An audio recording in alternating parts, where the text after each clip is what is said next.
Hello everybody and welcome to another MX Bikes video, and today guys is a huge day for Supercross guys because we got 8 new Supercross tracks by JV. These are all replica tracks from a nice area in California, Corona, California, I think more specifically. Basically every single test track for basically every common bike brand is here. So you have Honda, Kawasaki, Suzuki, Yamaha, KTM, and I don't think Husqvarna is here. It's probably, I guess, part of the KTM test tracks. But, yeah, this is absolutely insane. He recreated all of them. Unfortunately, he couldn't do it in a compound order, which would have been kind of interesting because in between all these tracks is like a mine. I think they're like mining clay or some type of dirt. I have no idea. Whatever the orange dirt is. I think it's clay, but I could be completely wrong. It's a really cool area. I looked at it on Google Maps, and it's completely real. Obviously, I knew there was test tracks in Corona, California. I didn't know they were all right next to each other, so that was a huge surprise to me. And they're all kind of lodged on this hill. Like, you guys can look behind us there, and you can, like, see into the valley. It's just, I don't know, it's just a beautiful location, and JV, obviously, as always, did a great job of replicating it, and all of his tracks look beautiful. Now, this track, I'd say, as far as the texturing, is probably the least beautiful out of all of them. You guys will see. This man went off, okay? He went off with the textures, with the water. You guys will see. I think this one's probably the least appealing. It is an abandoned track, so it's kind of meant to be. You know, it's got weeds all over it and stuff like that, so I won't spend too much time here. He also said this is probably the easiest one that he built. I'm currently not doing that justice because I'm riding terribly, but we'll get into the groove. We'll do a couple nice hot laps here on this track. And yeah, hit that like button. Stick to the end of the video, guys. I really appreciate it. I think I'm going to split this into two videos, 2 parts. I'm going to be going home for spring break from college, so on Friday I will not be able to make a video, so I might as well just stack 2 today.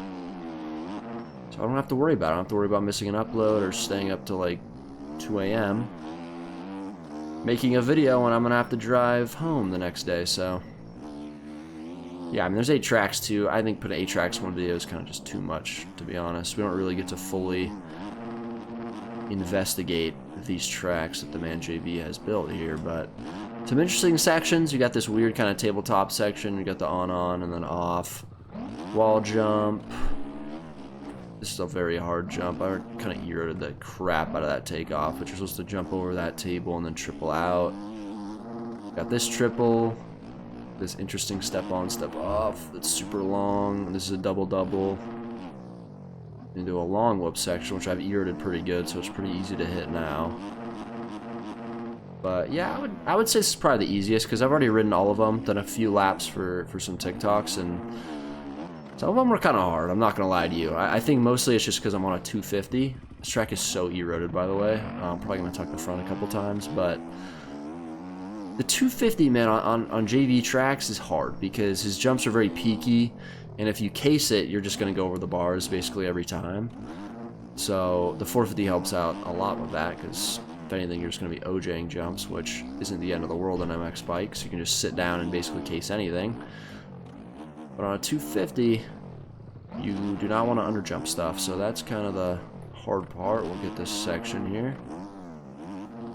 Not super hard. That triple,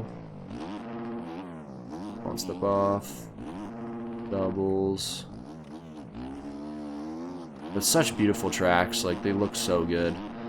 And we all know JV can do this stuff, but you guys will see with like how the water looks. Oh my god, it looks so good. I can't.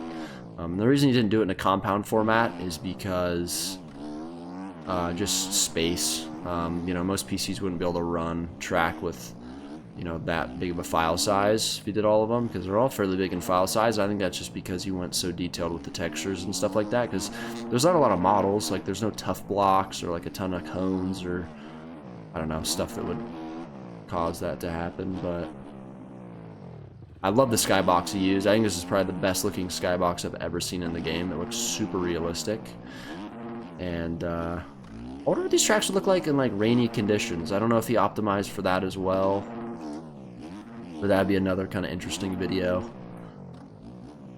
But you can see I've eroded this track pretty well, and the track's eroded really well, which is another thing JV takes into account that you have to love. You can erode tracks and they can still be rideable. So yeah, that's gonna finish that lap. That was a pretty dang good lap right there, I feel like. So I feel like we can end it there, and now I think we're gonna go to the Yamaha tracks, and then we will do the KTM tracks, and we'll save the other 4 or no 5, no 3. We'll do 3 in the second part. We'll save the other 3 for Saturday. But yeah, let's go, boys. All right, boys, we are on the first track in the Yamaha pair duo here. Their tracks are both right next to each other. You guys can look to the right and see the other one. And here we are with this like orange, bright clay type dirt, which is basically what it looks like in real life, guys. It is crazy the color of this dirt. I didn't even know this existed in places other than Florida, I'm gonna be honest, but it is sick, and we're gonna be trying to ride smoothly. I obviously want to give you guys good content, and I thought that was a quad into the corner. My imagination or memory is not great, but we're gonna get right back on the track, and I think this one's actually a pretty easy track as well. He actually smoothed these jumps out pretty good, and I think the scaling's a little bit up from most of the other tracks, which actually I think helps. The low scaling, because I'm pretty sure he scaled these up like 30% or something like that from the original, because guys, test tracks in real life are extremely small and tiny. They're not meant for racing. And I think just MX bikes in general, you have to upscale things just because the game is not a perfect one-to-one scale at all. So yeah, I don't know. Racing on these would not be the most fun, in my opinion. I'm still going to try to join races if I see them. That was not a good idea. I think that triplin's not... It's not really worth it on a 250 just because it's so hard to hit and you're in the air for so long. These tracks, there's a ton of line choice. And especially on the 250, it causes you to like really think about what you're going to do and what lines you want to take every lap. Because for me, at least when I was riding it earlier, I was changing lines like every other lap. In some of these sections. Most sections are pretty clear cut, but some of them are kind of tough. But I found all the tracks pretty easy to memorize. They're not like the longest lap times. So I kind of, I don't know, I feel like I kind of appreciate that because there's 8 of them. You know, if they're like minute 20 lap times, like super long, I feel like it'd just be too hard to memorize all of them. I cannot imagine waking up, driving to this track every day and riding, like, as a pro. That'd just be, I don't know. That's crazy. Such a beautiful area, too. Look at the sun peeking through the clouds there, shining off the jumps. Look at the water. He did such a good job with the water. Like, I don't know how he does that. Something with like normal maps or like texture stuff. I don't know how any of that works, but as someone who's majoring in architecture and like understands starting with like nothing, like ground zero, and creating a design, like I create buildings, he creates tracks, or I don't know what he does for a job. I know he does this, but I don't know if he does dirt bike tracks or video game stuff. I have no idea what he does for his like true 9-to-5 job, or maybe he's a freelancer, I have no idea. But anyway, I kind of understand the design process of like starting with nothing and having to be creative and like put so much time into, like, I understand what it means to put like 200 hours into designing something. It's freaking hard. I don't think he put 200 hours into this. I think he's extremely efficient and much more skilled than I ever will be at designing. I mean, this is absolutely insane. So I kind of understand that process, and it's crazy how many tracks he's released this year, because he's done every MXGP round. He's done so much. He did the Hunter Bros compound, the goat farm. I don't know how he does it like this. Like how, you know? And that's on top of his you know, day job or whatever that is. That's just absolutely insane to me. Like, he really just has it dialed down. And he keeps getting better, too. Like, you wouldn't really expect that with how good the Hunter Bros compound was and the goat farm. But from what I'm seeing, he's improving. This is, like, the best, I think, textured track he's ever released, in my opinion. I think the textures are absolutely amazing. The environment as well, and the skybox, just, I don't know, just beautiful. They look real. Oh my god, alright, we'll try to do one more nice, good lap, and then we'll go to the other one. Going wide on these corners, probably triple in, double out there, and make that section much quicker. I'm gonna go for this triple in. Such a risk.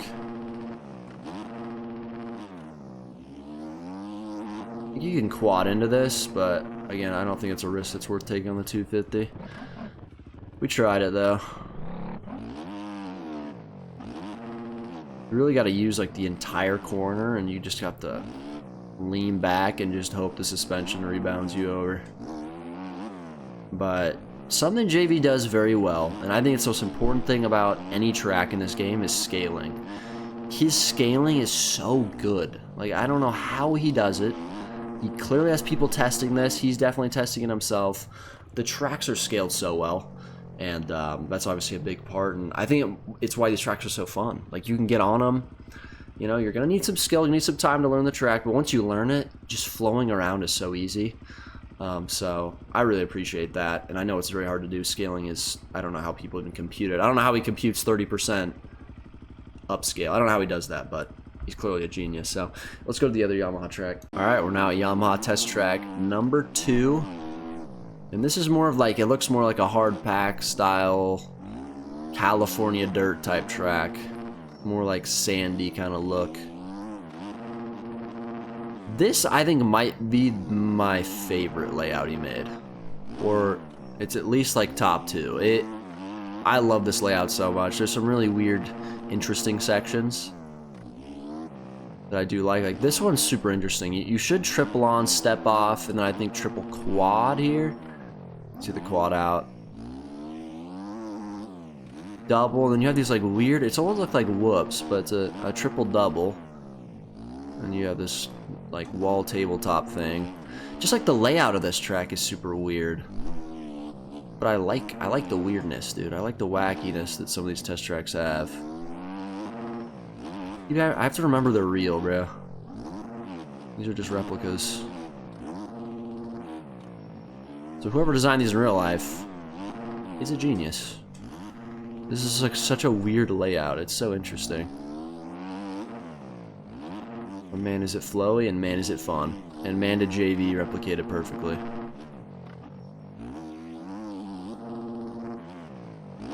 It'd be cool to see like the real life pros that test on this track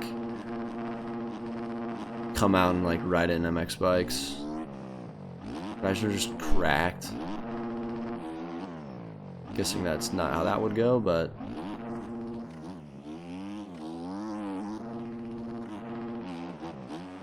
I don't know, bro. I see all the pros playing sim. When are we gonna get a pro on bikes? I mean, I'm sure there already are like technically pro racers that play this game, but like I'm talking about like top pros, bro. Oh yeah, oh yeah, oh yeah. Little Kawasaki front tuck, bro. It never gets old. But yeah, I think this actually might be... Wow, I suck. This might be actually the easiest layout in my opinion. I think this might even be easier than the abandoned one in my eyes. The whoops are easy. Got this Dragon's Back, which is super easy to get over. You don't really have to do anything. This whoop section is extremely easy. So we can triple on the... Yeah, step on. Step off, triple. I'm gonna miss the quad here. But even that quad, like, you can case it. And that last single is so tiny that it really doesn't matter. I'd say if you're a beginner, I'd go to this track. It's more visible, too. I think the abandoned one, because of the weeds and stuff, I feel like that could add, like, a distraction for some people. A double triple is like, for a newer player, that'd be really hard because you have to time that first double, but it does help you work on timing and like seat bouncing and trying to get distance. And I don't know how these would ride on a 450. Wow, I keep casing this triple. That triple's gigantic. I feel like a 450 would be so much power in here, like you'd really never leave second gear. Not like I'm leaving second gear that much either, though, to be fair.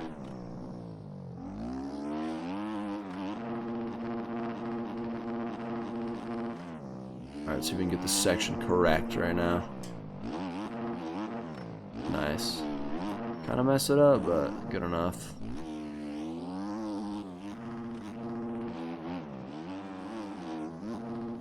Only thing is, these are tracks that I don't think are going to really mimic the aerial rounds that we're going to get this year. I think that your best practice is going to be the aerial rounds from last year, just because this is JV. This is not Stone Rider, and these are also test tracks. So they're small, tight, you know, much smaller scaled than the aerial tracks. But I don't know. I mean, we got some aerial tracks last year that were pretty small scale. I feel like A1 and San Diego, the first 2 rounds were all pretty low scale tracks. They weren't super big. So I don't know how Stoney's going to do it. I think it's going to be different for every track. He'll kind of keep experimenting as he goes too. But like these whoops, like you're not going to see any whoops like that, I don't think, in the aerial tracks. I think you're just going to have to go back to the ones from this year, 2023 ones, and practice on those. But I still think this is just fun. Like these tracks are tracks you get on in testing and like really have fun riding, and E-road them up. Because they all E-road really good.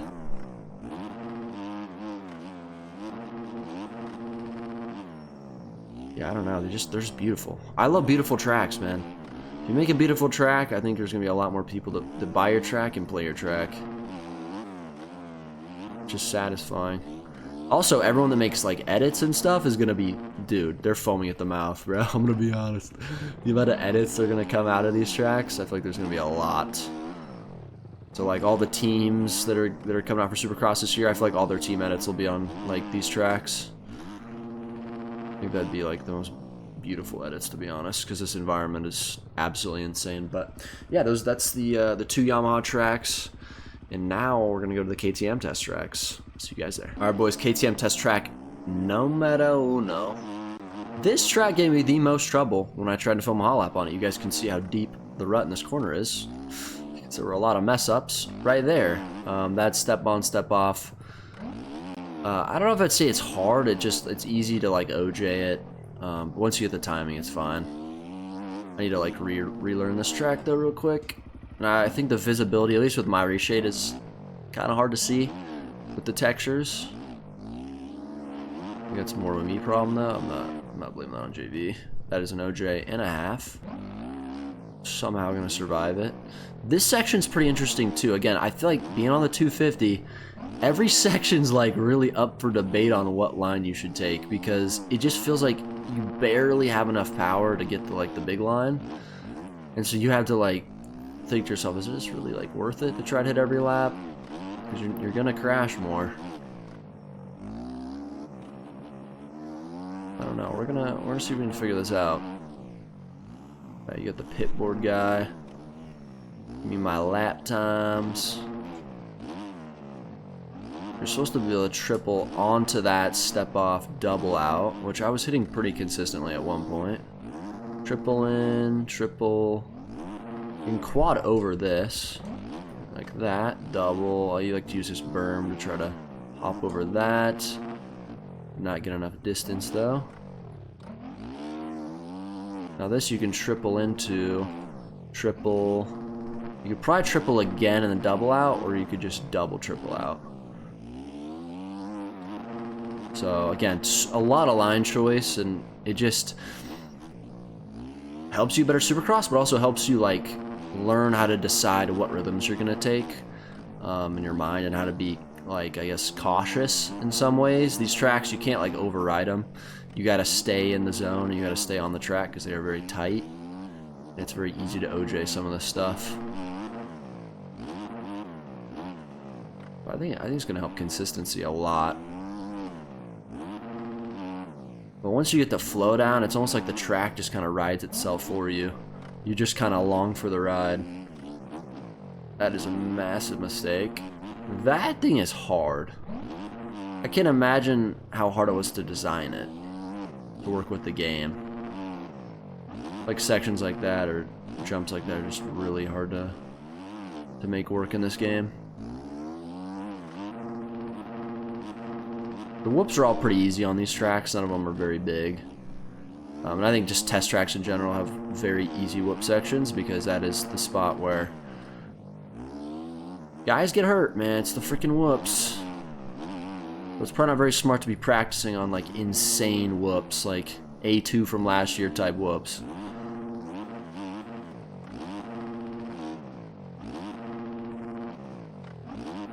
Not getting that section still, which is a bit unfortunate. Feel really good about this section though. Piecing that quad. I'll get that finally. OJ the triple. It's gonna double, and I should be able to triple this. Yep. Triple that, and then triple out. Look at that. There's so many lines, man. Even if you don't have a good entry, I feel like he just scaled it so perfect to where, like, that is Dragon's backs in a nutshell and MX bikes right there. That's happened to me a million different times on a million different tracks. But, what was I saying? Yeah, I feel like he scales the... Okay. I feel like he scales the track to where even if you don't get a good entry, he's... Even on a 250, just, I don't know, everything just lines up, man. It's just so satisfying. I absolutely love it. Get that rhythm finally. Oh, I double got real peaky. We're gonna OJ, but we could still get this triple. Step on, step off, single. Try to get enough power, but we don't really need to. That's why I made this triple small, so even when you mess up, you can still hit it. Oh, it's a case and a death. No, it's not. I was gonna go for the triple there. Let's go for this triple. Oh my gosh. So many different lines. When your tracks are scaled smaller, that's kind of what happens. You got much more lines. This Dragon's back is making me curious. I don't understand what's happening. Clearly not getting the pop off the end. I'm like skipping the top of it. So let's figure this out. If I just lean back over it. Alright, you just gotta lean back. Keep the front end down.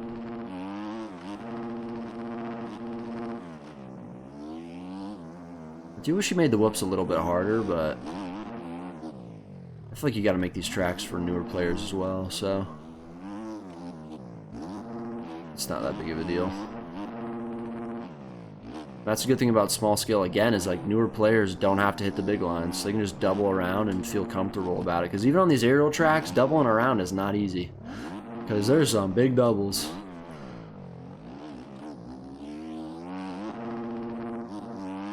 Finally got that tire tap somewhat right. And we're going to OJ the triple because it's tiny. Taking another different line here. Triple that. Oh, I'm dead. I'm alive. Alright, let me just get this Dragon's back, and we'll go to the other one. Yeah, I don't know. This track's like easy for me now. It's not giving me the trouble that it was earlier.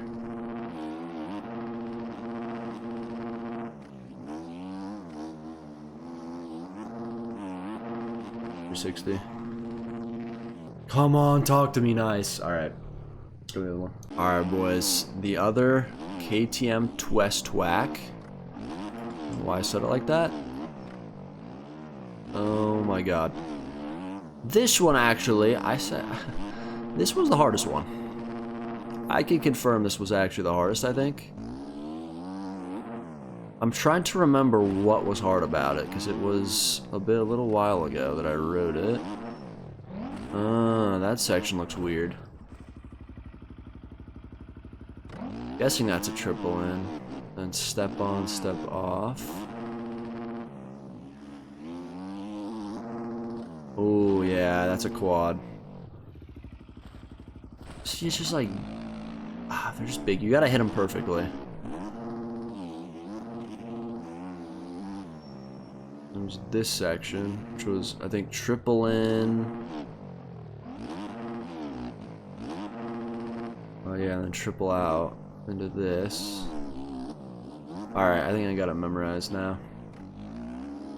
This was the hardest one to learn. I actually don't think it was that hard. I think I just spun a lot of laps on it. Because it was so fun. Oh my god. There's just a lot of things you gotta get right to have a good lap.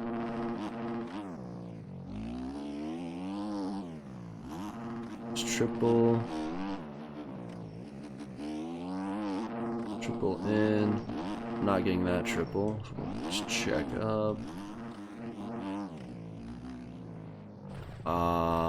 Do you want to turn bicycle, please? can't decide whether I quad or step on, step off. The quad, I think we go for the quad, bro. I know this is a triple in. Oh, you could quad in on a 450 easily. The lines on a 450 on these tracks is going to be disgusting. It is going to be absolutely insane. And you'd be able to quad this on a 450 into this corner. He's made his corner super steep too, so... Wow, I should not have seat-bounced that. Hold a Barsha. Alright, here we go. To end the video strong, we need some clean laps.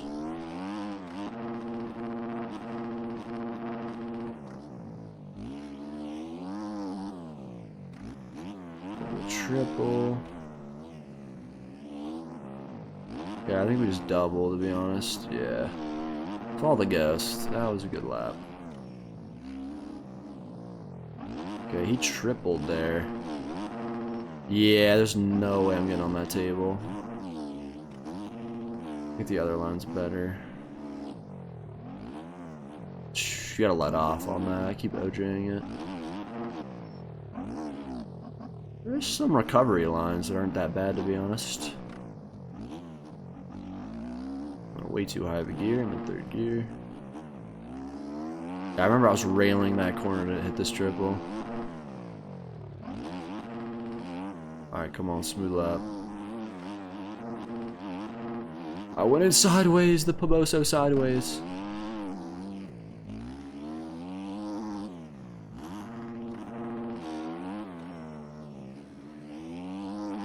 Triple, triple, quad out. Kinda. Triple, triple. Hey, I was quadding singling.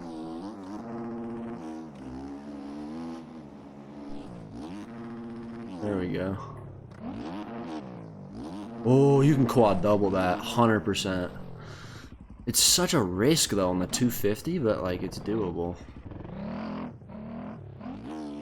I like the layout of this track. There's like a million different line choices. Like this section here for the finish is super interesting. Alright, here we go.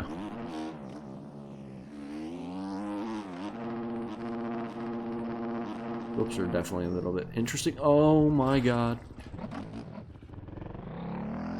Bike said, no sir, you're not turning.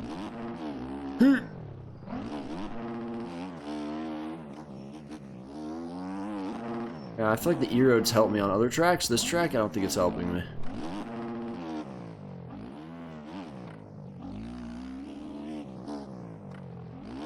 Oh, I went for the triple in. Get over this. Oh, it's gonna triple out. That signal is super tiny. Just gotta learn all the timings. Quad. Double.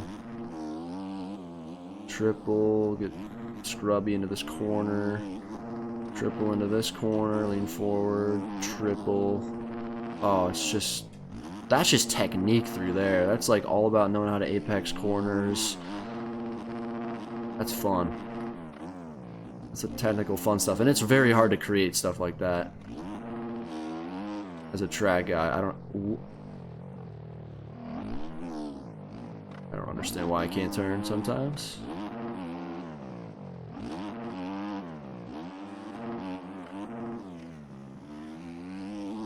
Quad? Nah, quad's not. That quad is not fees on a 250. You can do it, but it's too risky, bro.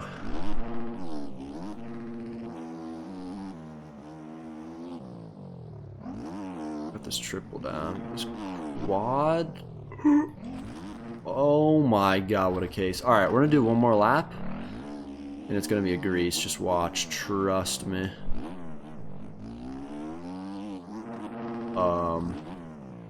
Okay. That didn't happen. That's just all CGI and fake. The J never crashes. It's a known thing. Okay. This is bad already. It's fine. That's just my new line. I created that. Oh Don't die, don't die, don't die. Easy. Scrub for the fans. Double. Triple.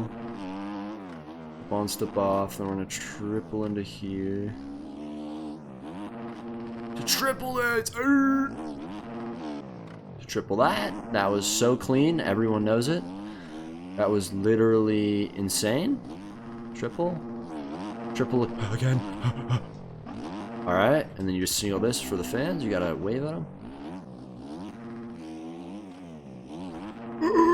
Alright, you know what? This track kind of owns me, I'm not gonna lie. We're gonna be back though. And tomorrow you guys are gonna get the 3 other tracks. So you guys all better stay tuned and show up tomorrow. I love you guys. See you next video. Peace.